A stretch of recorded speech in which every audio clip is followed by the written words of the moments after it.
ही important class है, पूरा class ज़रूर देखें। ये 10 क्वेश्चन 15 क्वेश्चन मैं लगभग कराऊंगा जो कि बहुत ही इम्पोर्टेंट है। तो चलिए देखते हैं कैसा क्वेश्चन है। देखिए सबसे महत्वपूर्ण साइंस के क्वेश्चन यानी विज्ञान के जीके क्वेश्चन। पहला क्वेश्चन है, सबसे बड़ी आंत किस स्तनधारी जीव की होती है? तो हिरण की होती है। बहुत अच्छा क्वेश्चन, इसको VBI लगा लीजिए आप, क्योंकि सबसे बड़ी आंत के बारे में तो हम लोग पढ़ते हैं, लेकिन ये पता नहीं है कि सबसे बड़ी जो है वो किस स्तनधारी का आंत होता है। तो हिरण का होता है, याद रखेंगे। किसका होता है? हिरण का। मैं क्लास में ही आपको याद करा दूंगा, ठीक है।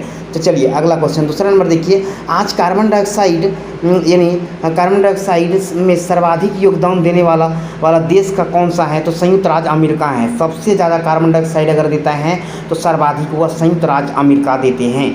अगला क्वेश्चन 3 नंबर है, किस उद्योग में अभ्रक माल के रूप में नियुक्त होता है? तो सबसे ज़्यादा अभ्रक जो है ना वो विद्युत कंपनी से वो निकलती है, ठीक है। उसे इलेक्ट्रॉनिक्स प्रेस का आविष्कार किया था, किसने किया था? तो हेनरी सीले ने किया था। किसने किया था? हेनरी सीले ने किया था, याद रखेंगे। उसके बाद स्वादिष्ट कुकर में खाना जल्दी पक जाता है क्यों? तो ये कारण बताइए। स्वादिष्ट भी लगता है और जल्दी भी पकता है। तो जल्दी क्यों पकता है? क्योंकि 100 डिग्री तापमान वहाँ पर जल्दी हो जाता है, ये पहला कारण हो सकता है। दूसरा क्या और देखिए यहाँ पर दिया है कि समान विज्ञान में कुकर के बारे में अधिक जानकारी होती है कि वह ज़्यादा से ज़्यादा यानी कम समय में ज़्यादा ताप अपना बना लेते हैं। और स्वादिष्ट क्यों होता है? क्योंकि उसका जो गैस होता है वो अंदर में ही धीरे धीरे निकलता है, उससे स्वादिष्ट हो जाता है यानी, ठीक है। तो थोड़ा सा यहाँ पर अगर मिसप्रिंट हो गया है कोई वर्ड में तो ध्यान रखेंगे। तो दाब बढ़ने पर जल का क्वथनांक क्या होता है? जल का क्वथनांक जो होता है वह बढ़ जाता है यानी बहुत ज़्यादा होता है, ठीक है। अगला क्वेश्चन 7 में, प्रत्येक क्रिया के समान एवं विपरीत दिशा में प्रतिक्रिया होती है। तो यह न्यूटन का कौन सा नियम की उदाहरण है? तो तीसरा नियम का उदाहरण है विपरीत प्रतिक्रिया। उसका आप एग्जाम्पल देख सकते हैं। एग्जाम्पल में मैं पहले भी बताया हूँ कि नाव पे जैसे हम लोग कूदते हैं तो नाव पीछे की ओर होता है। जैसे गोली से बंदूक चलाते हैं तो बंदूक जो है ना पीछे की तरफ झटका मारता है। तो क्यों? उसको तो विपरीत प्रतिक्रिया होता है। तो वो कौन सा गति का नियम है? तो वो तीसरा नियम है। कौन सा है? तीसरा नियम है, तो याद रखेंगे। 8 नंबर क्वेश्चन देखिए, मैं आपको बता दूं कि बहुत ही इंपॉर्टेंट क्वेश्चन कराता हूं, ठीक है। अपने दोस्तों को शेयर कर दें और अच्छा लगे तो लाइक ज़रूर कर दें। और कोई भी एग्ज़ाम का तैयारी करते हैं आप यहाँ पर डेली ये 10 क्वेश्चन 15 क्वेश्चन करते चले जाएं, आपको एक दिन अच्छा लगने लगेगा, जीके आसान लगने लगेगा अरे ये तो मैं क्वेश्चन जानता हूँ, ये क्लास में मैं किया हूँ, मैं जानता हूँ। तो इसलिए आप क्लास को कंटिन्यू डेली करें।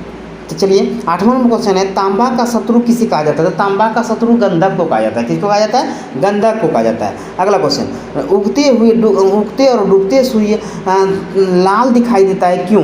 तो लाल रंग का प्रकीर्णन सबसे कम होता है, ठीक है, इसीलिए जो है ऐसा होता है, ठीक है ना।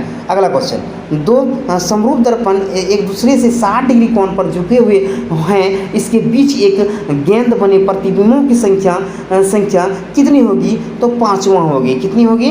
5वां होगी। अगला क्वेश्चन 12 नंबर क्वेश्चन देखिए, 12 नंबर क्वेश्चन, पानी के अंतर्निहित हवा का एक बुलबुला किस प्रकार की विशेषता है? एक अटल स्थिरांक का विशेषता है। अगला 13 नंबर क्वेश्चन है कि इकाइयों की समग्र संरचना में किस इकाई की मात्रा होती है? तो विशिष्ट गुरुत्व की मात्रा होते हैं। यदि कोई मनुष्य प्रतिबिंब 4 मीटर सेकेंड की चाल पर दिखाई देता है तो मनुष्य का प्रतिबिंब किस चाल पर दिखाई देगा? तो 8 मीटर प्रति सेकेंड के यानी स्पीड से दिखाई देगा। उसके बाद 15 नंबर क्वेश्चन है कि कार, ट्रक, मोटरसाइकिल में ड्राइवर की सीट बगल में कौन सा दर्पण लगाया जाता है? तो ये तो आप जानते होंगे, उत्तल जो है दर्पण लगाया जाता है। अगला क्वेश्चन देखिए, ऐसे तत्व मूल धातु और धातु दोनों गुण मिलते हैं वे कहलाते हैं। तो दोनों जो गुण मिलते हैं उसको उपधातु कहते हैं। क्या कहते हैं? उपधातु कहते हैं। अगला क्वेश्चन देखिए, वनस्पति विज्ञान के समान ज्ञान कौन है? थियोफ्रैक्टस कौन है, समान विज्ञान के जनक इसी कौन माना जाता है, तो थियोफ्रैक्टस को माना जाता है। थोड़ा सा यहाँ मिसप्रिंट हो गया है तो ध्यान रखेंगे। निम्नलिखित में से किसमें ध्वनि की चाल सबसे अधिक होती है, तो ये आपका जो है तांबा में होती है। तो यहाँ भाग में यानी क्वेश्चन में भाग में दिया गया है तो इसलिए दिया गया है। उसके एक व्यक्तिगत सूचकांक स्टॉक पर समान फैलाए खड़ा एकाएक एक मिनट शुरू हो जाइए। एकाएक वह फीचर जो सिकुड़ता है तो स्टॉल का कोणीय वेग क्या होगा, तो बढ़ेगा। अगला क्वेश्चन 20 नंबर और लास्ट क्वेश्चन है कि चंद्रमा पर एक बम विस्फोट होता है तो उसका आवाज़ पृथ्वी तक क्या होगा, बताई गई नहीं, यानी नहीं पता चलेगा। ठीक है ना, यहाँ पर थोड़ा मिसप्रिंट हो गया। तो इतना ही, तब तक के लिए बने रहें और जीके का ये डेली क्लास आप करें, आपका पूरा रिवीजन मैं करा दूंगा। तब तक के लिए धन्यवाद।